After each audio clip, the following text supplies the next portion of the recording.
अस्सलाम वालेकुम जी। हमारा जो नेक्स्ट टॉपिक है वो है डिजीजेस। ठीक है, सबसे पहले हम देखते हैं there are couple of diseases mentioned in your syllabus. तो काइंडली जब मैं पढ़ा रही होती हूँ तो सिलेबस देखा करें और साथ में टिक कर दिया करें जो डिजीजेस हो रही हैं या लेट्स से और भी जो सिलेबस कवर हो रहा है, सो यू नो एग्जैक्टली क्या रहेगा क्या नहीं रहेगा। ठीक है, अच्छा जी, पहले पोलियो की बात करते हैं। Polio is an infectious viral disease. आपके ये नर्वस सिस्टम को इन्वेड करती है and also cause paralysis. Mainly ये छोटे बच्चों में होता है पोलियो, जिसकी वजह से पोलियो के टीके वगैरह भी लगवाते हैं, पोलियो के कतरे पिला रहे होते हैं।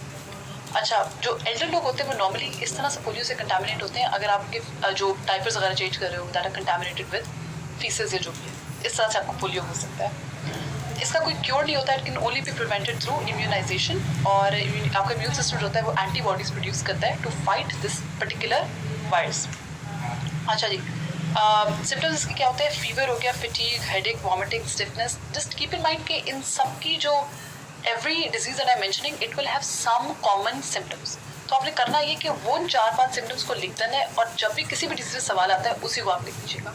क्योंकि नॉर्मली होता है कि सर दर्द, फीवर, मोस्ट केस में वॉमिटिंग, डायरिया, ये इस तरह की चीज़, स्टिफनेस। अच्छा जी, वैक्सीनेशन होती है पोलियो की और 4 डोजेस होती हैं इनएक्टिवेटेड पोलियो वैक्सीन की इन टाइम्स पे। जब बच्चा 2 महीने का होता है, फिर जब 4 माह का हो जाता है, फिर 6 to 18 मंथ्स के दरमियान लगाना होता है और 4 to 6 ईयर्स के बीच। डायरिया की बात करते हैं तो diarrhoea basically watery bowel movements. ठीक है, 3 किस्म के डायरिया होते हैं, osmotic, secretory and exudative. Osmotic diarrhoea जो होता है वो होता है when something in your bowel is drawing water from body. तो आपके बाउल में कोई ऐसी चीज है जो कि पानी खींच रही है आपके बॉडी से। ठीक है, सेक्रेटरी वो होता है जब बॉडी आपकी अपनी रिलीज कर रही होती है, थ्रो कर रही होती है वाटर इन योर बाउल। ठीक है, नॉर्मली इंजेक्शंस को आप ऐसे लेते हो, ड्रग्स को ऐसे लेते हो जो जिसकी वजह से आपको वाटरी डायरिया आ रहा होता है। वो इसलिए आ रहा होता है बिकॉज वो पानी डाल रही होती है, वो दे इंड्यूस योर बॉडी के आपकी बाउल के अंदर या फीसेस के अंदर पानी इंजेक्ट करें। फिर आखिरी किस्म का एक्सक्यूरेटिव होता है जब pus plus blood passes through your bowel. ये एक्सट्रीम केस होती है, ये थोड़ा डेंजरस किस्म का डायरिया होता है। ठीक है, it needs to be checked, it can also be coverable fat. इसकी वजह से बहुत ज़्यादा डिजीजेस भी आपकी हो जाती हैं। फॉर एग्जाम्पल एक डिजीज है which is known as Crohn's disease. Sorry, ये नजर भी नहीं आ रहा होगा। Crohn's, excuse my handwriting, Crohn's disease. ठीक है, जो कि इन्फ्लेमेशन कॉज करती है आपकी डाइजेस्टिव ट्रैक्ट की। ठीक है, ये डिजीज भी हो जाती है in extreme cases in exudative diarrhoea. Symptoms again abdominal cramps, loose stools, nausea, vomiting, watery stools, weight loss. Treatment इसकी ओटीसी मेडिसिन होती हैं। ठीक है, ओवर द काउंटर जो भी है। कुछ मेडिसिन के नाम मैं आपको मेंशन कर, इमोडियम हो गया, इसके अलावा आपका क्या हो गया, इमोडियम है, फ्लैजिल हो गया, ठीक है, एंटॉक्स हो गया, इस तरह की मेडिसिन। और अब जितना पानी पियोगे उतना आपके लिए बेहतर होता है इस condition. Malaria again it is a tropical disease. ठीक है, it is spread bye mosquitoes. थोड़ी सी यहाँ पे गलती हुई, ये सेकंड नंबर की है तो ये this is going to be third. अच्छा, ये मॉस्किटो से स्प्रेड होती है। It is caused by a parasite which is known as plasmodium. इस पैरासाइट से कॉज होता है मलेरिया। और plasmodium parasite is spread by the female anopheles mosquito. तो जब मॉस्किटो बाइट करता है तो it passes on the particular parasite plasmodium into the blood stream और इस तरह से malaria can also B fatal if not treated properly. तो सिम्टम्स इसके हो गए vomiting, high fever, sweats and chills. ठीक है, इसके अलावा वाटरी स्टूल हो गया, अगेन मसल पेन। सिम्टम्स आपके पैर होते हैं after period of 10 to 18 days. तो अगेन जब सिम्टम्स आपके पैर हो गए then it needs to be checked ASAP. Treatment इसकी होती है just to make it easy and एक 2 किताबों में भी होगा ABCD अप्रोच। ए जो होता है अवेयरनेस ऑफ रिस्क। आप एजुकेट करो लोगों को, आप उनको बताओ कि भाई मलेरिया प्रिवेंशन क्या होता है। बी होता है बाइट प्रिवेंशन, जिसमें आपकी मॉस्किटो नेट्स आ गए, इसके अलावा वो मॉस्पेल वगैरह आ गया कि प्रिवेंट करने के लिए जी बाइट ना हो। सी होता है check if one needs to get, sorry यहाँ पे जगह खत्म हो गई है, but check if basically one needs to get malaria prevention tablets.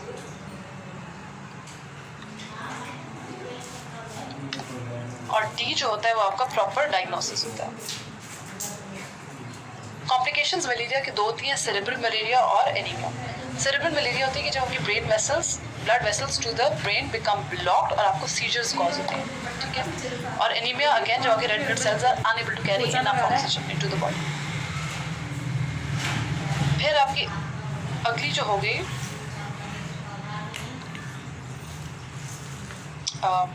Let's हाँ अच्छा, फिर आ गई हेपेटाइटिस।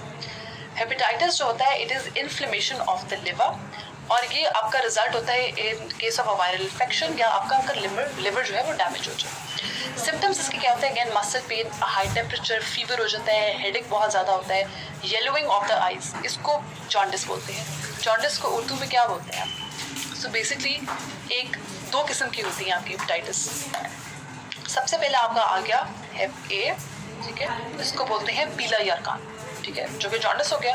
और उसके बाद जो आपका क्रॉनिक जो वो हेपेटाइटिस होता है विच इज हेपेटाइटिस सी, उसको काला यरकान बोलते हैं, क्योंकि बंदा एक्चुअली काला हो जाता है उसमें, इट्स वेरी फेटल, और उसकी कोई अभी तक कोई भी प्रिवेंशन नहीं है, उसकी कोई क्योर नहीं है। हेपेटाइटिस ए का है, ठीक है, उसको पीला यरकान बोलते हैं। आप इसके बहुत देख हैं उसमें। सबसे पहले हेपेटाइटिस ए की बात करते हैं, बहुत कॉमन किस्म का होता है, और ये नॉर्मली तब होता है जब पुअर सैनिटरी कंडीशंस होती हैं किसी इलाके में,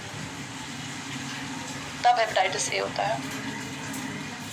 आपने किसी चीज़ को टच कर दिया, that has been touched by faeces और व्हाटएवर, आपने मुंह में अपना हाथ किया, तो उसके बाद आपका हेपेटाइटिस ए हो सकता है, ठीक है। शॉर्ट टर्म इन्फेक्शन होता है, इट पासेस ऑन क्विकली, और इसके क्यूरेबल भी होता है, सबसे बड़ी बात ये है।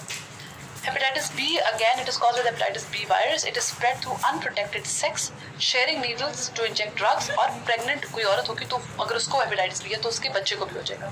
और again, most people able to recover quickly. ये again इतना fatal नहीं होता। long term infection अगर हो भी जाए तो फिर भी curable होता है। chronic hepatitis B हो भी जाए तो again बहुत इनिशियल स्टेजेस में डिटेक्ट हो जाता है। हाँ, ये है कि क्रॉनिक हेपेटाइटिस बी होता है तो it can turn into liver cancer as well. However एक वैक्सीनेशन अवेलेबल है जिससे वो क्योर हो सकता है। हेपेटाइटिस बी जो होता है it can be found in the blood, saliva of an infected person. Again ये ब्लड से ट्रांसमिशन होती है, but the problem with hepatitis C is कि इसकी कोई भी करंट वैक्सीनेशन नहीं है, which is very problematic because ये फेटली होती है। ये होता है काला यरकान। डेंगू की बात करें, कॉमन ये वायरल इन्फेक्शन है, it is spread bye mosquitoes. ये एक पर्सन से दूसरे पर्सन ट्रांसमिट नहीं होती, लेकिन जो infected person that is bitten by a mosquito, और फिर मॉस्किटो एक और बंदे को बाइट करता है, जितने बाइट्स बंदे को हो रही हैं उतना ही डेंगू फैल रहा है। ये बहुत कॉमन हो गया था पाकिस्तान में भी। If you can give some examples of Pakistan, या कोई स्टार्ट सब प्रेजेंट कर सकते हैं अपने एग्जाम में, तो it will help make your answer better. और इट इज़ रिकमेंडेड कि आप थोड़ा सा करंट अफेयर्स के साथ भी इसको रिलेट करें, ठीक है। थोड़ा बहुत आप पाकिस्तान की कंडीशन, लाहौर की चले कंडीशन बता देते for everybody from Lahore who's watching this video.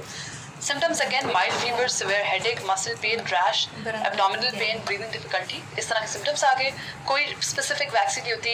You drink a lot of fluids, paracetamol इस्तेमाल करो, ठीक है। कोई specific medicine नहीं होती। ये होते हैं पपीते के पत्ते अक्सर इस्तेमाल करते हैं लोग, उनको क्रश करके उनका जूस बनाते हैं। Apple juice is very very healthy, ठीक है। आपने करना ये होता है कि you have to increase your platelet counts in dengue. This is the end of our disease.